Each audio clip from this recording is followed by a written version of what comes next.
Hi everyone! Today we're making cheese. So today we're going to use cashew nuts to create the most luxurious, creamy, rich vegan cheese you'll ever have. With this cheese you can slice, you can crumble and you can spread. So it's really versatile in terms of its texture and it tastes absolutely amazing. So it will go wonderfully with your keto bread, with your crackers and with your salad. And I also show you one of my favorite ways of eating my cheese. It's absolutely delicious. But first of all, let me show you how to make it. The ingredients you need. So the base of our vegan cheese would be cashew nuts. So there's no such a thing as raw cashews. The genuine raw cashews will be toxic. So all edible cashews has gone through heating process. But make sure you get the cashews that is unroasted and no flavor added to it. So these are really plain organic cashew nuts. So that will be the base of our cheese. And then to add in more cheese flavor, we're going to use some Nutritional Yeast flakes. And then we're going to need some coconut milk. This is going to make our cheese really nice and creamy. So this is not drinking coconut milk. So it can be a bit confusing. So unlike almond milk or soy milk, you can have it as a drink. This is mostly used in cooking. It actually comes in more like a single cream kind of consistency. Make sure you get the right one. So I've actually broken my no tin rules that I've been sticking with for many years now. I generally don't use tin products, but in this occasion I couldn't find one in the carton I normally get. So I actually bought this one. I mean, this is fine. This is one of the brands I've been using. It tastes pretty good, so I have no problem with that. But obviously, whenever I can, I try to find products in jars and carton instead. But occasionally I have to compromise. I'm okay with that. So the cheese we're making today is going to be sliceable. So we need a setting agent. So we're going to use agar, or I call it agar powder. It sounds really exotic, and it kind of is. This is normally known to me as kanten in Japanese. So it's quite commonly used in Japanese cuisine, particularly in desserts, as a setting agent instead of gelatin. It's actually derived from seaweed, so it's totally natural, and also it has no flavor, so it's not going to interfere of anything you're cooking. So this one is actually in powder form. So let me show you. So it's very, very fine powder, like this. So we're going to use the powder form today because it's high in strength. We only need like 1 tablespoon and a little bit.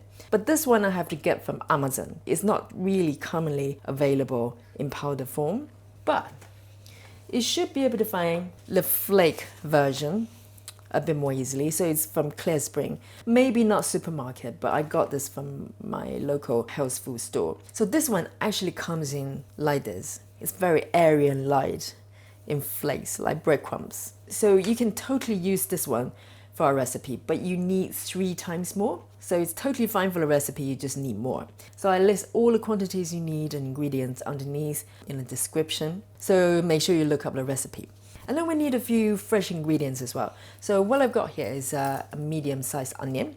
So what we're going to do is actually chop it up and then saute it until it's caramelized. I find it really makes a difference. So make sure you add the caramelized onion. And then on top of that, we need a lemon. So this lemon should give you about 4 to 5 tablespoons of lemon juice. This is going to make our cheese really tangy and really nice. And on top of that, a cup of cloves of garlic. I mean, I love my garlic, so I find all excuses to add it. If you don't want it to be too garlicky, you can just add 1 clove or half of it. But make sure you add a little bit. I think it tastes really good. We also need a small carrot. And you might be wondering, what is a carrot doing in the cheese recipe? And that's a very good question. So the carrot is actually purely cosmetic. We're going to take advantage of this beautiful color. And this is going to bring the color of the cheese closer to certain type of cheeses that we're familiar with, like cheddar and that type of thing. We eat with our taste bud, but also with our eyes. So if you don't have a carrot, it's not a deal breaker. But if you have one, add it in, it's just more fun. You won't taste carrot in it, it would just blend in. So that's no problem. And on top of that, we're going to add in some tahini as well. And again, strictly speaking, it's optional, but it will give your cheese a fuller taste. I'll recommend that you add it. So these are the ingredients you need for a delicious plain cheese. But today I'm going to create an additional version of the cheese. So one plain and one with smoked paprika. So this is going to make the cheese slightly smoky and it's got a little bit of a kick to it. And to accompany the spice, I'm going to add in some nuts as well. Ordinarily, I'll probably use walnuts, but I run over walnuts, so I'm going to use Brazil nuts, which is equally good. I love Brazil nuts. So I'm going to use paprika and the nuts to create a smoky version. I actually haven't done this version before, so I'm really looking forward to it. So that's it. This is all you need. So we need a food processor for this recipe. But the great news is you can pretty much do the whole thing in a food processor. Okay, so the first thing we're going to add in is our cashew nuts. So I've got about 150 grams of unroasted cashew nuts. And it's roughly just over a cup here. So pop that in. And then our garlic. So I'm going to add in 2 cloves. You can add less if you want to. And then I'm going to pop in my carrot. So small carrots will do for the color. And then I'm going to add in my caramelized onion as well. So leave it to cool before you add it in. I'm going to add in about half a cup of nutritional yeast. So this could be adjusted based on your taste. For me, half a cup is kind of perfect. And then the wet ingredients. So here's my coconut milk. Just pour that in, easy peasy. And then my lemon juice. So it's roughly about 4 to 5 tablespoons if you want to measure it. And then I'm going to add in some tahini. So just about a tablespoon would do. So I'm not going to measure it. It doesn't have to be super accurate. I'm going to just add in some of that. That should do. And there's one thing I forgot to mention when I went through the ingredients, and that's olive oil. So we need 2 tablespoons of olive oil here. 1 tablespoon and 2. You can use other oil if you prefer. Use good quality oil because it's going to go in pretty much raw here. And now we're going to blitz it. Put a lid on.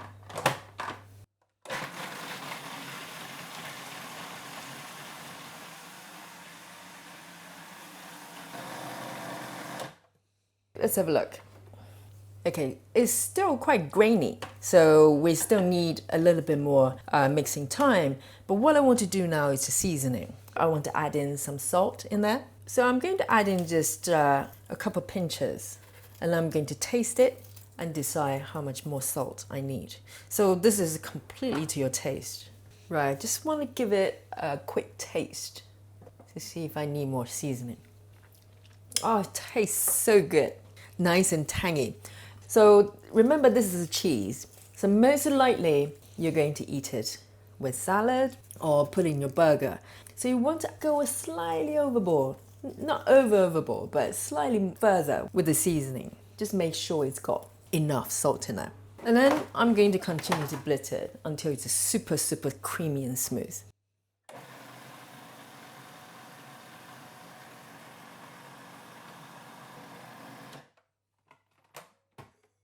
Okay, so let's have a look. So that's looking quite nice and creamy. You almost can't taste the grainy bits. So that's the texture we want. So the next thing we need to do is to prepare the agar powder. But before that, so as I said, I'm going to create 2 versions. So I've got these 2 Tupperwares really. They're like kitchen Tupperware. And they're perfect size for the cheese I'm going to make. So I'm going to just grease the container, the inside of the container with some olive oil. Be generous with oil because this will prevent the cheese to stick and it will be a lot easier to get out.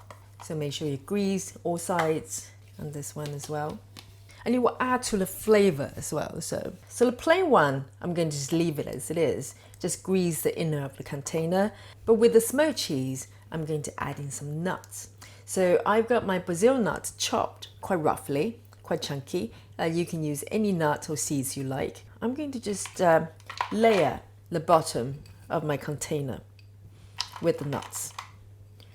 Just a generous layer of the nuts, like that. Just make sure the bottom is completely covered. Okay, so that looks pretty good. It's a solid layer of nuts underneath it. Now we're going to prepare the agar powder. So all it is we're going to add in 1 cup of water, cold water, into your pot. We're going to take 1 tablespoon of the agar powder. I'm using the powder form, and 1 teaspoon.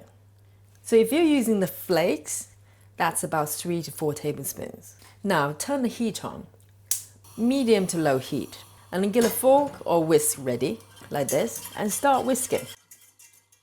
So you want to apply the heat at the same time while you're whisking constantly. Now you can see it's starting to foam up and the mixture has become a lot thicker. And this is almost ready. So we want to bring it to the boil and then leave it to simmer for about a minute and then switch the heat off. Okay, so timing is everything. This is not a good time to leave your kitchen, okay? Don't just leave it on the stove. You're gonna regret it. Okay, this is nice and silky and thick. So that's looking pretty good. Okay, heat off. So our agar mixture is ready and we pretty much want to add it to our cheese mixture right away, right here. So I'm just gonna pour it in, put a lid on, and you want to blitz it right away.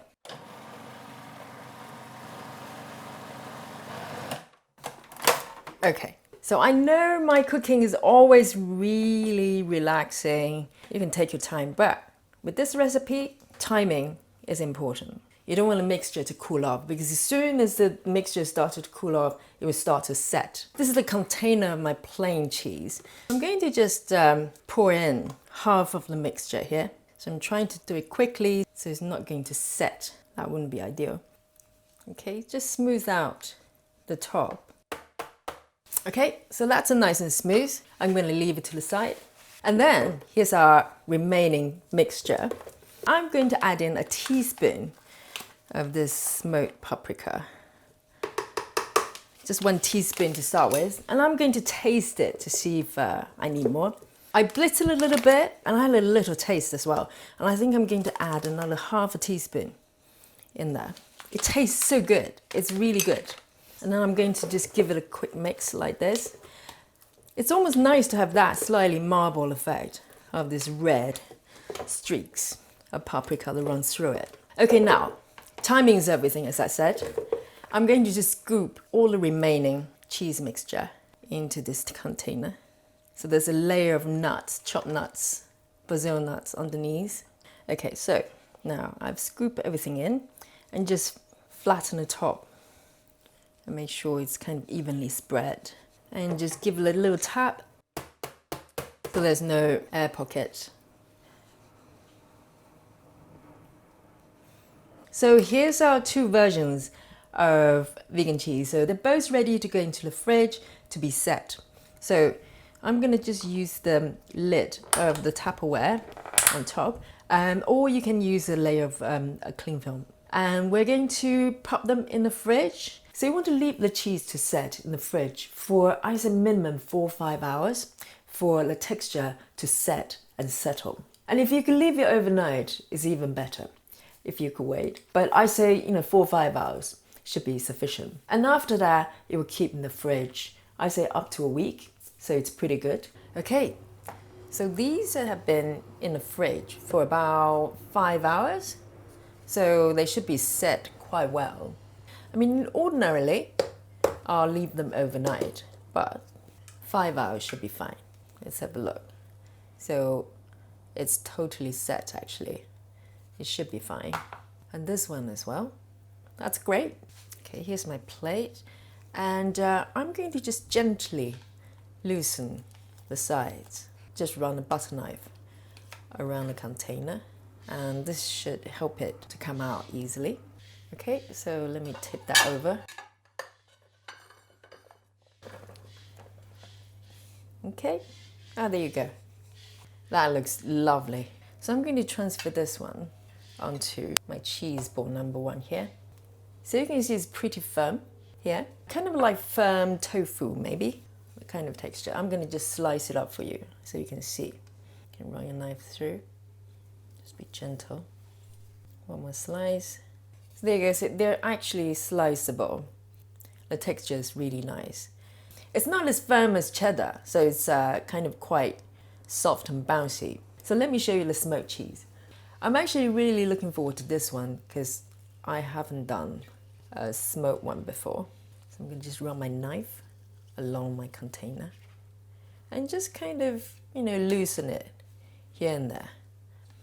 It will help it to come out. And it doesn't matter if it's not even on this side because we're going to tip over. So let's have a go. Comes out very easily because we have nuts. Look at that. That's just so beautiful. And the colors, it looks like a cake.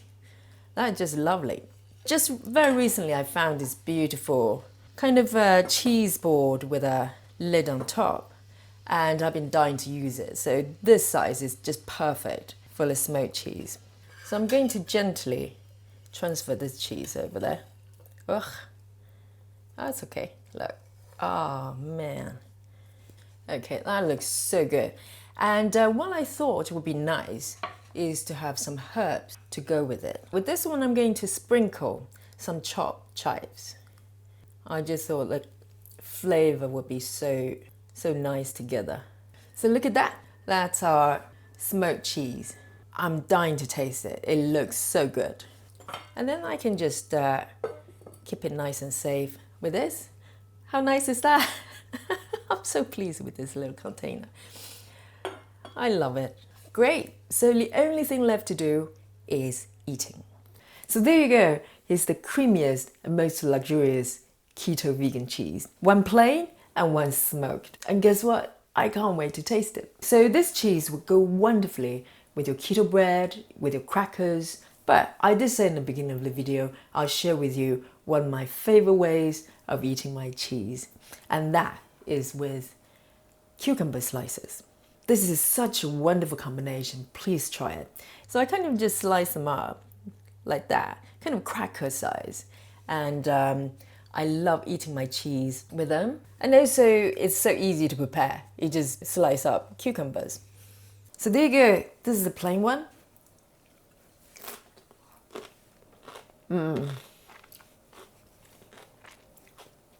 You got that mild kick of garlic and the tanginess of the lemon. It's wonderful. It's lovely and savory. And as I said, cucumber is just such a wonderful way to balance that richness. And the smoked cheese. I'm really looking forward to it. This is actually the first time I made the smoked version, so I'm dying to try it. Okay, so I sliced it, but the camera wasn't on, so that was a shame. But as you can see, this is a nice little slice like a cake that comes out. And I'm gonna just grab a piece of cucumber and just put it on top. It's a generous amount of cheese on top. Oh, there you go. Look at this. It's got nuts, it's got herbs. It looks wonderful. It smells wonderful. Oh, thumbs up. It's really, really good. Really, really good. Oh, well, the paprika is just so wonderful. It's got that kind of ness. You've got cucumber that goes like this. Lost for words. I'm so pleased with this. And the nuts, the crunch of the nuts. And the herbs. Jesus. It's outrageous. I'm so pleased I tried this. I mean, this is a new discovery for me as well. I'm definitely making this one again. The texture is so creamy as well, creamier than the plain one. And it's curious as well, because the smoked version has exactly the same ingredients. And I think next time I'll actually mix some chopped chives in the mixture as well, and then sprinkle on top of it. Wonderful combination with the nuts as well. I'm really pleased. I think this is a fantastic cheese. And as I said, the cheese will keep in the fridge, I say 5 days up to a week, no problem. So you have plenty of time to eat it. And it's so quick to make. So I hope you liked today's recipe and will give it a go. It's seriously good. It's so wonderfully rich. You will make great starter, particularly with the cucumber slices. They really, really go together. So some of you probably have seen my last video, the cooking vlog video. So it's one of the things I'm looking to do more in the future. Basically take the camera up with me as I cook my own meal. As simple as that. So these will be meals that I, cook on a regular basis, or something that's spontaneous, and hopefully it's going to be interesting for you guys and to give you some ideas. And so it will be quite spontaneous, because a lot of you have been asking for what I eat in a day videos. But I thought one meal at a time, then I'm able to show you my cooking process, which might help some of you to cook your own. And hopefully it's going to be helpful and enjoyable to watch. As for the recipe videos like this one, it will be business as usual. I'll continue to experiment and create, delicious food for myself and to share with you. And I really thank you for your support. So follow me on Instagram if you haven't already. I post the food I eat and recipes from this channel. So thank you for hanging out with me today, and thanks for watching. I'll see you next time.